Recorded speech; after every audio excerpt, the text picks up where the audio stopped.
Assalamualaikum warahmatullahi wabarakatuh.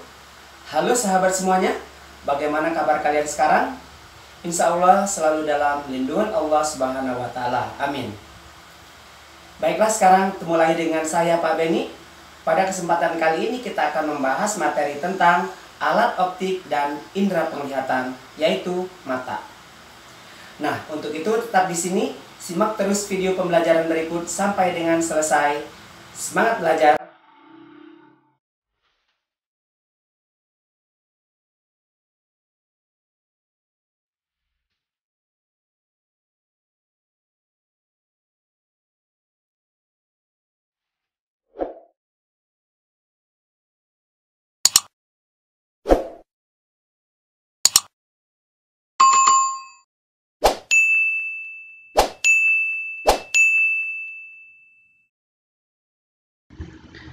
Materi kita kali ini adalah indera penglihatan dan alat optik.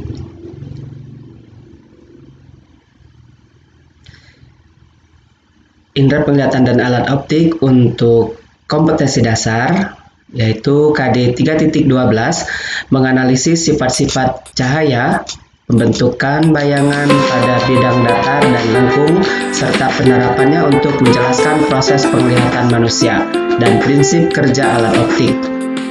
Kemudian IPK-nya yaitu menjelaskan pentingnya cahaya pada proses penglihatan manusia, menjelaskan proses bayangan pada mata manusia, menentukan hubungan struktur dengan fungsi pada organ mata, menentukan hubungan struktur dengan gangguan pada organ mata, mendata berbagai macam alat optik yang dapat ditemui siswa dalam kehidupan sehari-hari, dan menganalisis prinsip kerja alat optik. Sedangkan untuk keterampilannya KD 4.12 yaitu menyajikan hasil percobaan tentang pembentukan bayangan pada cermin dan lensa. IPK-nya yaitu menyelidiki proses pembentukan bayangan pada cermin, lensa, dan alat optik, dan menyusun laporan dan menyajikan hasil penyelidikan proses pembentukan bayangan pada cermin, lensa, dan alat optik. Oke, selanjutnya kita masuk ke alat optik. Apa itu alat optik? Alat optik adalah alat-alat yang menggunakan lensa dengan memerlukan cahaya. Alat optik yang alami adalah mata kita. Mata kita memiliki kemampuan untuk melihat sangat terbatas, yaitu tidak dapat melihat dengan jelas benda-benda kecil, benda-benda yang sangat jauh, dan tidak dapat merekam apa yang dilihatnya dengan baik. Oleh sebab itu, mata kita harus dibantu dengan alat-alat optik buatan seperti kamera, loop, mikroskop, teropong, dan periskop.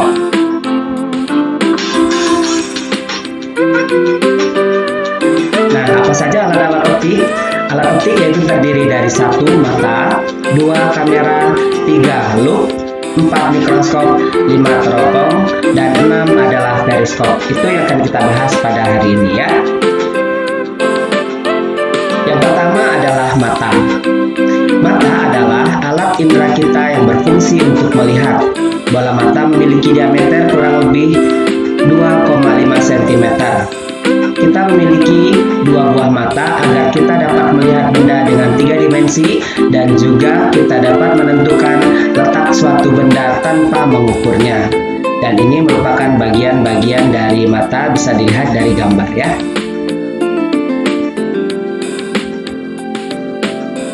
Sekarang kita masuk ke bagian-bagian mata dan apa saja fungsi-fungsinya. 1. Otot mata, fungsinya mengatur gerakan bola mata. 2. Kornea, fungsi menerima rangsang cahaya dan meneruskannya ke bagian mata yang lebih dalam. 3. Iris, berfungsi memberi warna mata dan mengatur besar kecilnya pupil. 4. Pupil, fungsinya adalah mengatur jumlah cahaya yang masuk ke mata. 5. Aqueous humor, berfungsi membiaskan cahaya dan menjaga bentuk bola mata. 6. Lensa, fungsinya memfokuskan cahaya agar bayangan jatuh pada titik kuning. 7. Vitreous humor, berfungsi menyokong lensa dan menjaga bentuk bola mata. 8. Bintik buta, berfungsi menangkap dan meneruskan rangsang cahaya ke otak. 9. Saraf mata berfungsi meneruskan rangsang cahaya ke otak.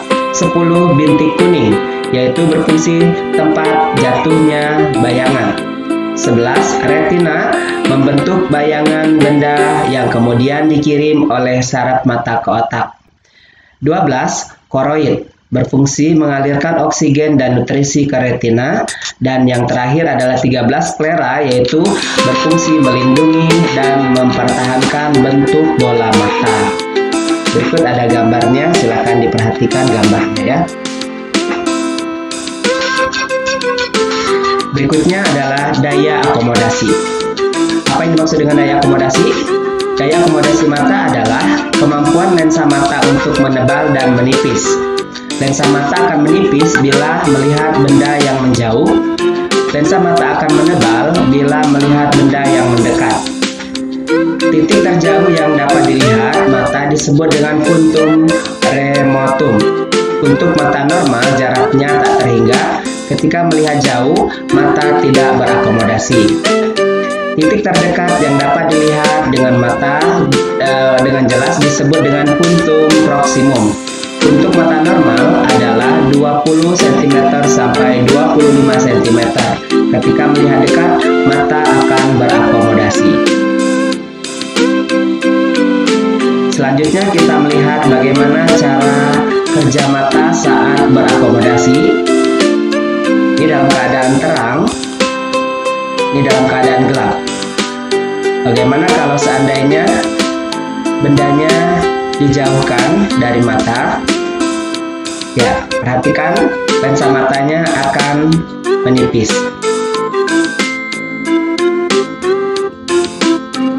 Kemudian kita masuk ke gangguan dan kelainan pada mata. 1. Rabun jauh atau disebut dengan miopi. Rabun jauh adalah kelainan mata karena bayangan benda-benda yang jauh jatuh di depan retina. Hal ini terjadi karena lensa mata tidak dapat menipis atau menyupi dengan baik. Rabun jauh dapat dibantu dengan menggunakan kacamata dengan lensa negatif atau minus. Perhatikan berikut. Ya, lensa mata cekung, maka bayangan akan jatuh di bintik kuning. Sementara apabila tidak menggunakan lensa kacamata, maka bayangan akan jatuh di depan retina yang bergaris merah. Jadi bayangannya akan diperkecil terbalik. 2. Rabun dekat atau hipermetropi. Rabun dekat adalah kelainan mata karena bayangan benda-benda yang dekat jatuh di belakang retina. Hal ini disebabkan karena lensa mata tidak dapat menebal atau mencembung dengan baik. Rabun dekat dapat dibantu dengan menggunakan kacamata berlensa positif atau berlensa plus. Kita lihat pada saat benda jatuh ke mata, maka bayangannya akan jatuh di belakang retina. Dibantu dengan menggunakan kacamata plus atau positif, maka bayangannya akan jatuh tepat di retina.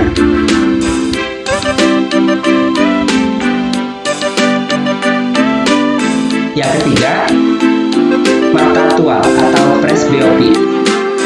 Mata tua adalah kelainan mata karena bayangan benda tidak jatuh pada retina, baik itu benda dekat maupun benda jauh. Hal ini disebabkan karena adanya akomodasi lensa mata sudah berkurang.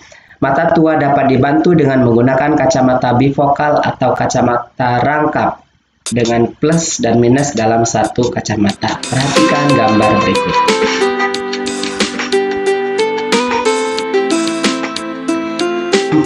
Penyakit astigmatisme. Astigmatisme merupakan salah satu jenis gangguan penglihatan yang ditandai dengan penglihatan yang kabur dari jarak jauh maupun kadangkala jarak dekat, dan lebih sensitif terhadap cahaya menyilaukan di malam hari. Hal ini terjadi pada kornea mata yang memiliki kelengkungan tidak merata.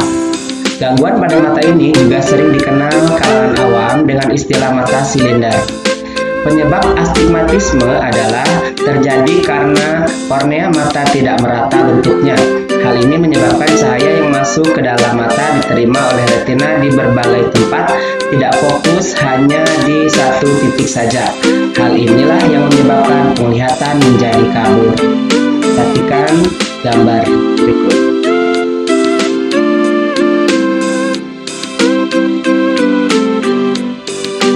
5. Buta warna. Buta warna adalah kondisi di mana kualitas penglihatan terhadap warna berkurang. Seseorang yang menderita penyakit ini akan sulit membedakan warna tertentu. Buta warna sebagian atau bahkan seluruh warna atau buta warna total. Buta warna merupakan penyakit seumur hidup, namun penderita dapat melatih diri beradaptasi dengan kondisi ini, sehingga aktivitas sehari-hari tetap berjalan normal. Dokter akan menentukan metode penanganan yang tepat dan sesuai dengan tipe buta warna yang diderita. Kalau kalian perhatikan di situ di dalam kotak, di dalam bulatan itu terdapat angka. Kalau kalian dapat melihat dengan jelas, berarti kalian menandakan tidak mengalami buta warna. 6. Katarak. Katarak adalah sejenis kerusakan mata atau gangguan mata yang menyebabkan lensa mata berselaput dan rabun. Lensa mata menjadi keruh dan cahaya tidak dapat menembusinya. Bervariasi sesuai tingkatannya dari sedikit sampai kekurangan total dan menghalangi jalannya cahaya. Penderita gangguan mata katarak akan mengalami penglihatan yang buram, ketajaman penglihatan berkurang, sensitivitas kontras juga hilang. Ini menyebabkan kontur, warna bayangan, dan visi kurang jelas karena cahaya tersebar oleh katarak ke mata. Perhatikan gambar berikut. 7. Glaukoma. Glaukoma ditandai dengan pandangan yang mulai kabur dan berkurangnya pandangan ke samping atau lebar penglihatan berkurang. Sebelum terjadi kerusakan pada retina dan saraf mata, maka masih ada kesempatan untuk kembali membaik. Jika tidak ditangani dengan baik, gangguan pada mata ini dapat menyebabkan kebutaan. Hal ini disebabkan karena saluran cairan yang keluar dari bola mata terhambat sehingga bola mata akan membesar dan bola mata akan menekan saraf mata yang berada di belakang bola mata, dan akhirnya saraf mata tidak mendapatkan aliran darah sehingga saraf mata akan mati. Ya, itu ada gambarnya, silakan dilihat. 8. Rabun senja. Rabun senja merupakan suatu kondisi di mana terjadi penurunan tajam penglihatan secara signifikan ketika berada dalam lingkungan gelap dan dunia medis. Dalam dunia medis, rabun senja disebut dengan nyctalopia. Gejala rabun senja, pengidap rabun senja akan kesulitan untuk melihat pada malam hari serta sulit beradaptasi pada saat terjadi transisi dari terang menuju gelap. Selain dapat mengganggu aktivitas sehari-hari, kondisi ini juga dapat membahayakan keselamatan diri pengidapnya, terutama ketika berkendara atau keluar di malam hari. Penyebab rabun senja adalah penyebab utama rabun senja atau nyctalopia adalah kerusakan pada sel batang pada retina. Kondisi ini biasanya dipicu oleh masalah kesehatan. Cacat mata yang dibantu dengan menggunakan kacamata. Kacamata yang tepat dapat dihitung dengan persamaan /F sama dengan /S plus 1/S aksen.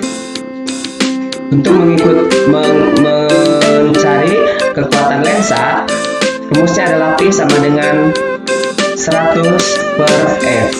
Keterangannya, F merupakan fokus lensa kacamata, S merupakan jarak dekat normal atau hipermetropi atau jarak terjauh normal yaitu miopi, S aksen jarak dekat hipermetropi negatif, jarak terjauh miopi negatif, P kekuatan lensa kacamata. Satuannya adalah dioptri. Oke, tadi kita sudah membahas tentang mata sebagai alat optik. Yang kedua adalah kamera. Lensa pada kamera berfungsi untuk membentuk bayangan pada film. Bayangan yang terbentuk bersifat nyata, terbalik, dan diperkecil. Persamaan mata dengan kamera. Mata dan kamera memiliki persamaan sebagai berikut. Memiliki satu lensa, memiliki pengatur cahaya. Pada mata adalah retina dan pupil, kalau pada kamera adalah diafragma dan apertur.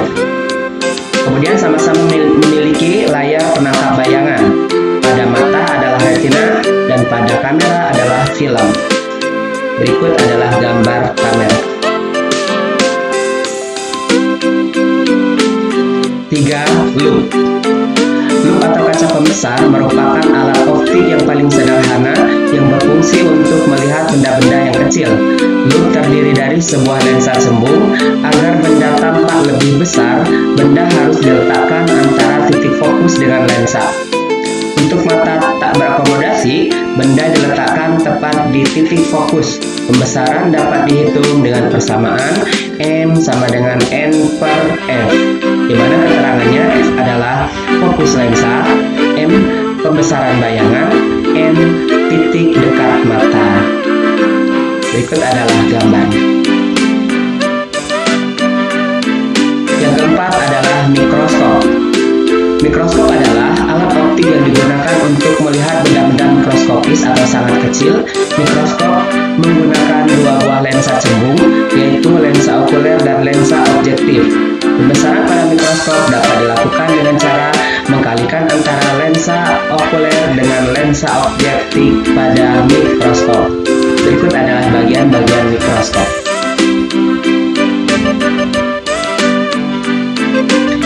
Yang kelima adalah teleskop atau teropong. Teleskop adalah alat optik yang terdiri dari dua lensa positif, objektif, dan okuler yang digunakan untuk melihat benda-benda yang sangat jauh. Lensa objektif memiliki fokus yang jauh lebih besar daripada lensa okuler. Teleskop ada berbagai jenis seperti teropong bintang, teropong bumi, teropong panggung atau Galileo, dan teropong pantul. Yang keenam adalah periskop. Periskop adalah teropong yang digunakan pada kapal selam untuk melihat keadaan di atas air. Sebuah periskop bekerja berdasarkan prinsip refleksi cahaya dengan menggunakan dua cermin datar untuk memantulkan cahaya dari satu tempat ke tempat lain. Periskop menggunakan dua cermin datar pada sudut 45 derajat untuk mengarahkan cahaya ke arah yang diinginkan pengamat. Cahaya diterima cermin pertama, kemudian memantul ke cermin pertama ke cermin kedua. Oleh cermin kedua, cahaya akan dipantulkan lagi dan diterima pengamat. Periskop sederhana hanya menggunakan cermin sebagai pemantul cahaya, sementara periskop yang lebih rumit menggunakan prisma sebagai pemantul dan bukan cermin. Perhatikan gambar periskop.